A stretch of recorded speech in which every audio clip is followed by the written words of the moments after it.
அப்ப வெப்பநிலை மாற்றம். அந்த தட்பவெப்பநிலை மாற்றம்னால என்ன நடக்குது அப்படிங்கறத கொஞ்சம் சொல்லிடலாம்.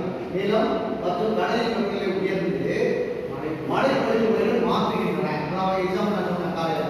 என்ன நம்ம மழை பெய்யணும்னா மழை பெய்யல. ரைட்டா? எங்கேயோ ஒரு இடத்துல மழை பெய்யும். ஸோ அந்த கால தட்பவெப்பநிலை மாறும்போது அந்த மழை பொழிவுகள் அதிகமாக குறைக்கப்படுகிறது. குறைக்கப்படுறது இதனால என்ன ஆகுது அப்படின்னு பார்த்தீங்கன்னா என்னது கடல் வெப்பநிலை உயர்ந்துதான் குளோபல் வார்மிங். என்னது குளோபல் வார்மிங் என்னன்னா உலகினுடைய வெப்பநிலை உயர்வது. அதான் குளோபல் வார்மிங். குளோபல்னா சரியா? வார்மிங்னா வெப்பமடைதல். உலகம் வெப்பமடைதல். உலகம் வெப்பமடைவதனால் என்ன ஆகுதுன்னா பனிப்பாறை உருகுகிறது. சொன்னாலே அண்டார்டிகா காட்டுல பனிப்பாறை நிறைய இருக்கு, அது உருகாது. அதனால இது வெள்ளப்பெருக்கு ஏற்படுகிறது. வானிலை நிலவரத்தை கண்காணிக்க இயலாமை புரிகிறது. வானிலை எப்படி என்னங்க நமக்கு வந்து வெதர் காஸ்ட் இங்க மழை பெய்யும், இங்க இருக்கும். அப்ப சொல்லுதா நடக்கா இல்ல. அப்போ இந்த வானிலை எப்படி கண்காணிக்க முடியாது. அதுக்கப்புறம் மிக அதிக வெப்பம்.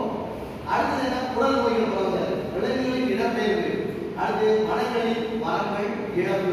இது எல்லாமே நடக்கிறதுனால